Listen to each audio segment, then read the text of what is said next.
Dios le bendiga, hermanos. Hermanos, vamos a ponernos de pie y vamos a leer. Vamos a hacer tres lecturas. Tres lecturas vamos a hacer.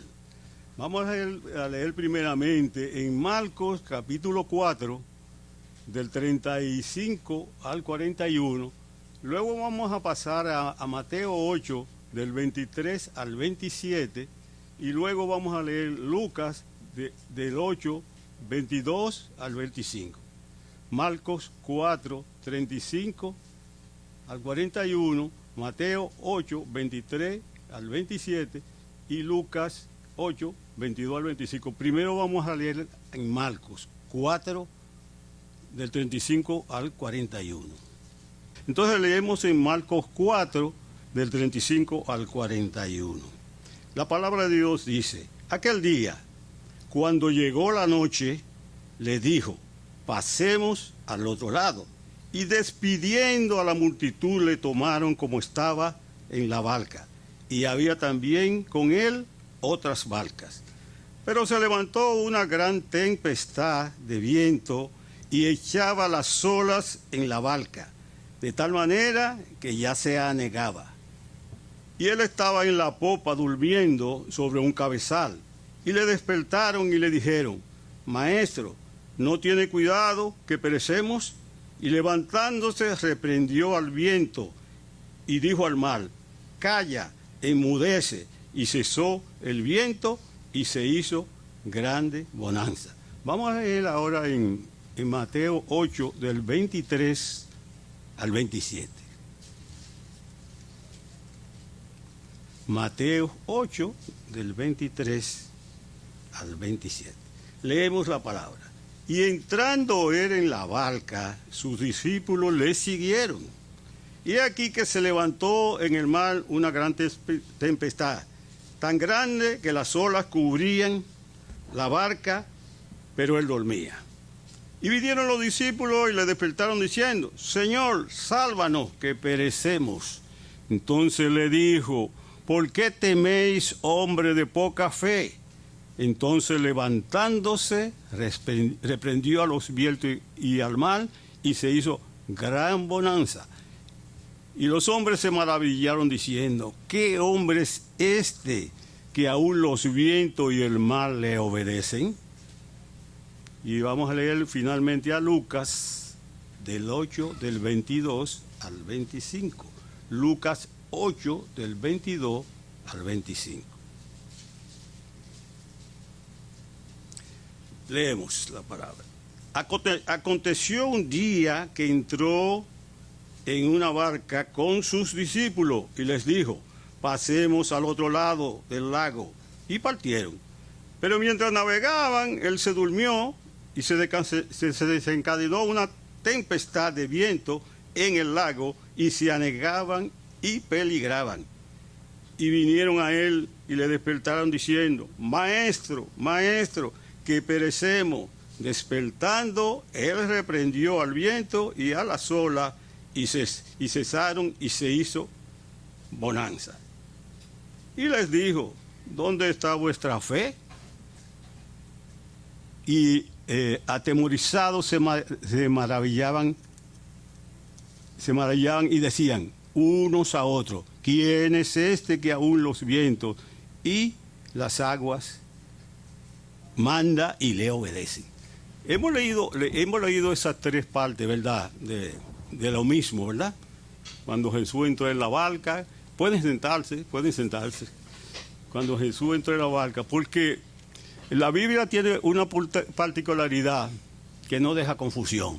Y es que lo que usted no encuentra en un versículo, usted lo complementa en otro. Lee de lo mismo, entonces se complementa. Lo que no dice en una parte, entonces lo dice en otra parte. Y así no hay confusión, porque sabemos claramente qué es lo que lo quiere decir la palabra. Son completivos, no hay contradicción. Simplemente lo que hay en una cosa, o lo que no hay en una cosa, lo encontramos en el otra.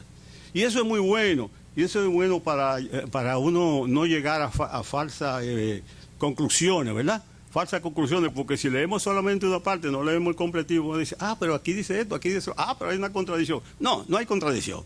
Simplemente es complementación. Se complementa. Eso es lo que sucede.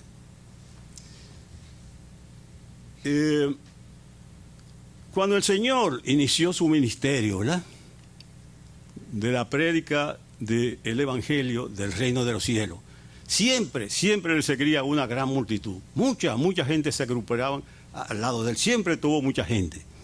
Y estos grupos que estaban alrededor de él tenían diferentes razones, diferentes intereses. Unos venían para ser sanados, otros venían para saciar su hambre, otros venían para aprender la palabra, otros venían también para interceder por otros, para que se sanara otra persona, como fue el caso del centurión, que precisamente él vino por su siervo, ¿verdad?, que estaba enfermo.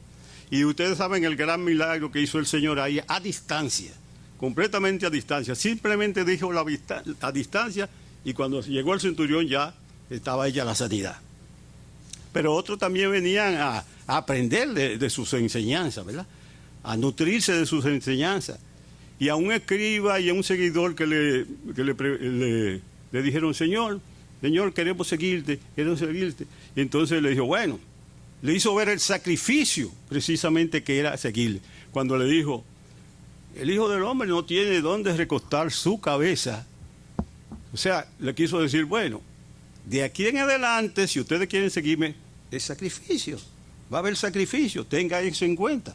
No solamente los milagros, pero también va a haber sacrificio. Y tenemos entonces que en esa, y sabemos, ¿verdad?, como digo, lo del centurión, de cual el Señor dijo, nunca había hallado tanta fe en todo Israel, por la fe que tuvo el centurión de decirle, no es necesario que tú vayas, porque el Señor se ofreció a ir a la casa del centurión y dijo, no es necesario que tú vayas, solamente di la palabra y mi siervo será sano. Y el Señor se maravilló, qué fe tiene este hombre, qué maravillosa fe. En todo Israel no he visto algo así, un hombre con tanta fe. Simplemente él entiende quién yo soy y entiende mi autoridad y entiende que lo que yo puedo hacer, y simplemente confió en eso. Y así se dio. Cuando el centurión llegó, encontró completamente a su siervo ya restaurado. Y ese día, como digo, el Señor estaba rodeado de grandes multitudes. Y el Señor ejerció su ministerio plenamente. El Señor sanó a un leproso, el Señor sanó a la suegra de Pedro, el siervo del centurión, toda una serie, a cada uno del Señor los atendió según su necesidad. Pero había sido, como leído el primer evangelio, o el evangelio de Marcos, había sido todo el día, porque el Señor terminó de todo eso, el Señor terminó en la noche. Y entonces cuando llega la noche, sucede algo, que a veces hasta nos sorprende, pero después que caemos y leemos la Biblia, sabemos cada cosa como es. Y es que cuando llegó la noche, después de tanto batallar, el Señor siente cansancio. ¿Qué le parece? El Señor siente cansancio, el Todopoderoso. Y es que a veces olvidamos que el Señor se encarnó en un cuerpo igual que cada uno de nosotros. Un cuerpo, cada uno de nosotros, en ese cuerpo precisamente fue que se encarnó el Señor. Sufría hambre, sufría necesidades, todo, cansancio, absolutamente todo. A veces se nos olvida, pero fue así. Esa fue la encarnación que el Señor estuvo. Esa era la parte humana del Señor. Y si no es necesario precisamente que hiciera ese acto.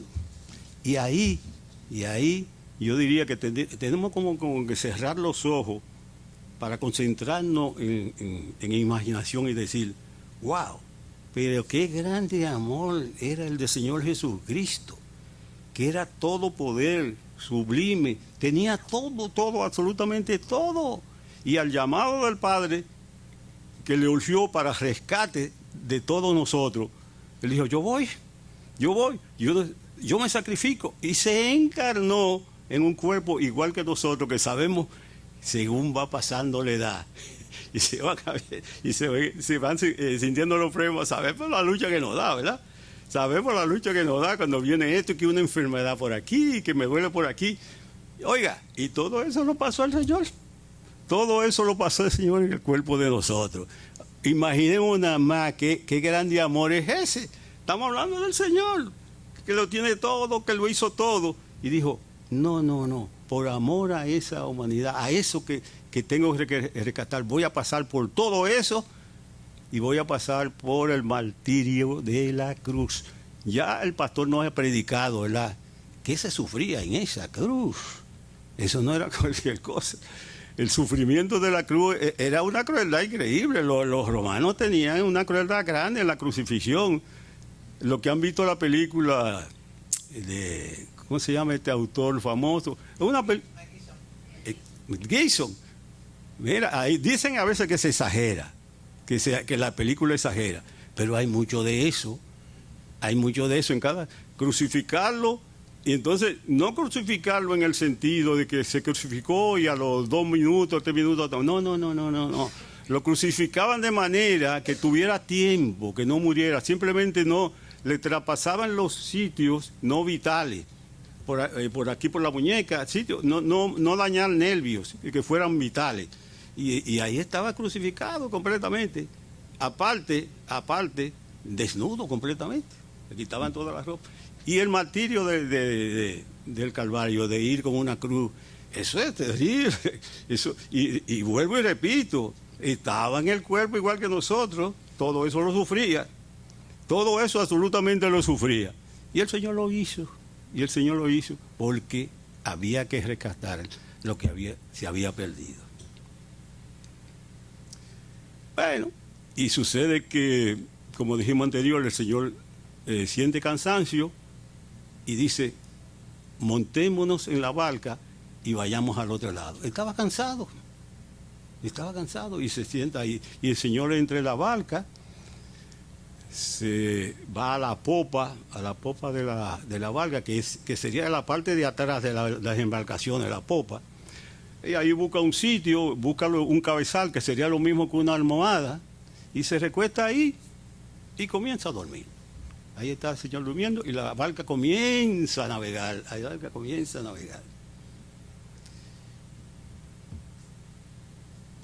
Y sabemos por la Escritura, y hoy mismo lo sabemos, que eso está ahí todavía, que el mar de Galilea era uno de 3 lagos que desembocaban en el río Jordán.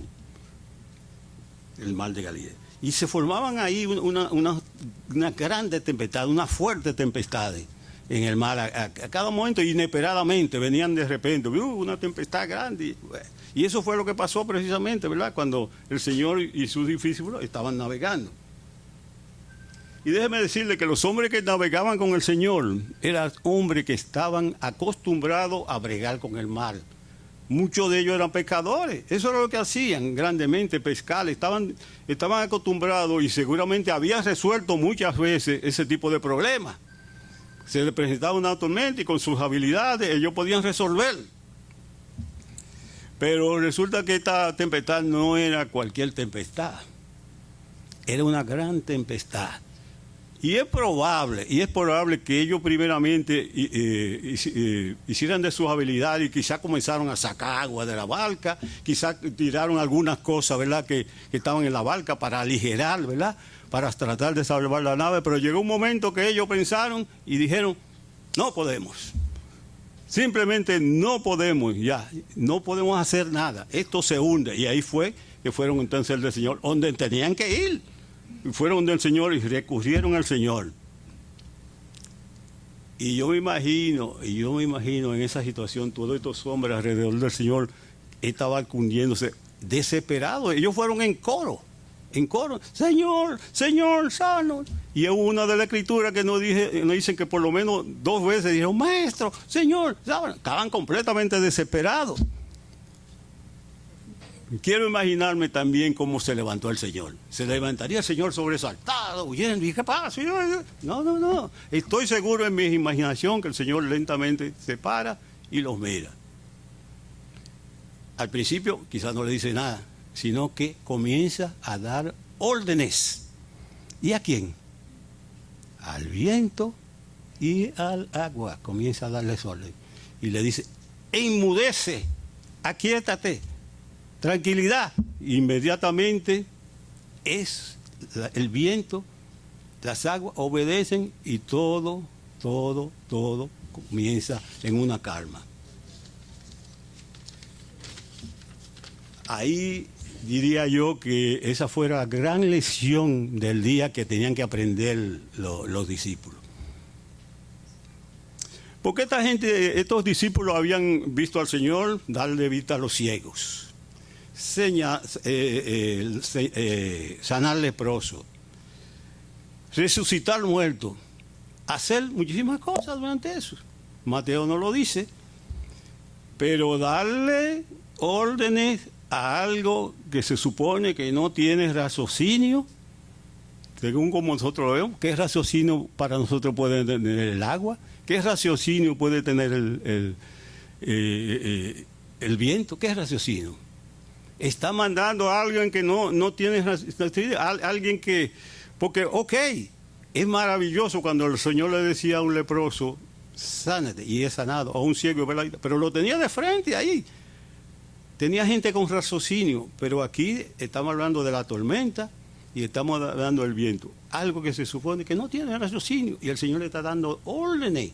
Le está dando órdenes a eso. Y le dice, tranquilo, cálmense, todo tranquilo. Y obedecieron.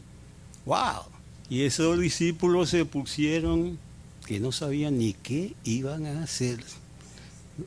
Dice, pero ¿qué hombre es este? ¿Qué hombre es este? ¿Quién es este que aún a los elementos le da orden y obedecen? Yo diría que ellos sintieron ahí un solemne temor, una solemne reverencia, ¿verdad? Un solemne temor. Y cualquiera pues de orden, le está dando orden a algo y se están obedeciendo. Ahora vamos a ver si lo navegamos todo el mundo por un momentico. Todo lo que estamos aquí, navegamos por un momentico. Imaginamos un mundo, ¿verdad?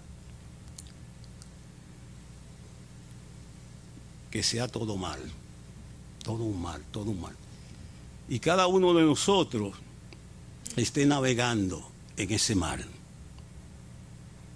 Cada uno de nosotros en su propia barca, ¿verdad? Bueno, a lo primero estamos en la barca familiar, en la barca de la familia, donde no se enseña, ¿verdad? Todos los deberes, todas las cosas, cómo debemos hacer, cómo debemos portarnos, qué conducta debemos tener ante el mundo, ¿verdad? Eso se nos enseña en la barca familiar. Pero va a llegar un momento que nosotros vamos a tener que navegar en nuestra propia barca. Yo creo que es el caso de la mayoría de los que estamos aquí. Es el caso de la mayoría que estamos aquí, exceptuando niños que no veo por aquí. Quizás los niños no, pero todos estamos en la barca familiar, ¿verdad? Y se nos presentarán tormentas, a veces ligeras, a veces medianas y a veces grandes.